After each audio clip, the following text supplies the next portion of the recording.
As I looked at this new boy with a great big smile and the jacket with the holes in the sleeves and the raggedy tennis shoes and the tore-up blue jeans, I knew who he was.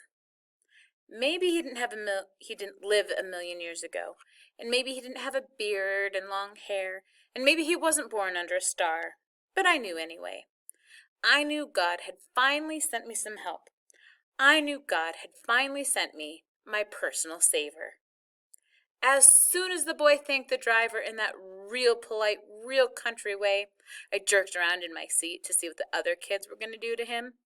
Whenever someone new started coming to Clark, most of the kids took some time to see what he was like. The boys would see if he was tough or weak, if he was cool or square, and the girls would look to see if he was cute or ugly. Then they decided how to treat him. I knew they weren't going to waste any time with this new guy.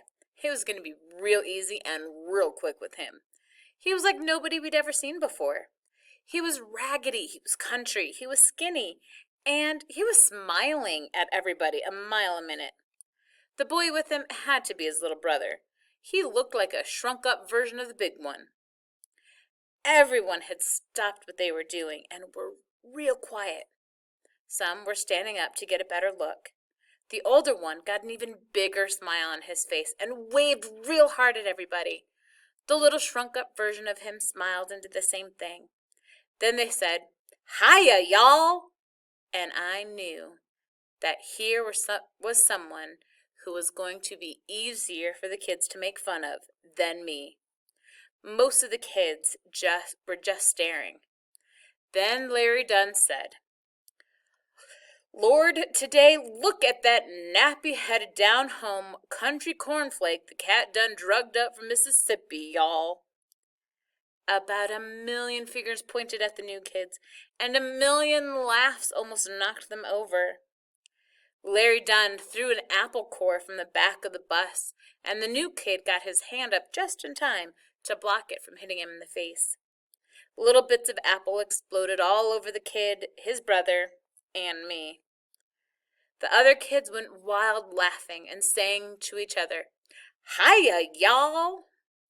The bus driver jumped out of his seat and stood between the new kid and Larry Dunn. You see how you kids is? This boy shows some manners and some respect, and all you want to do is attack him. That's why nan one of y'all's ever gonna be nothing." The bus driver was really mad. "Larry Dunn, you better sit your ass down and cut this mess out.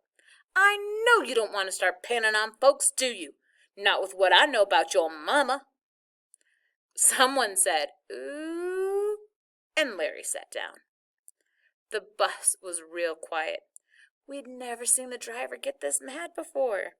He pushed the two new kids into the same seat as me and told them, "Don't pay no mind to them little fools. They ain't happy lest they draggin' someone down."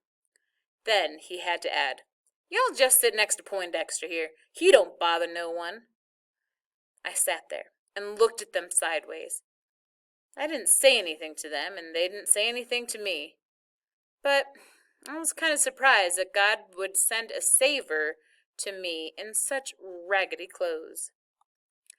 That's the end of chapter 2. There is an assignment on Canvas for chapter 2. Make sure you answer those questions and turn them in.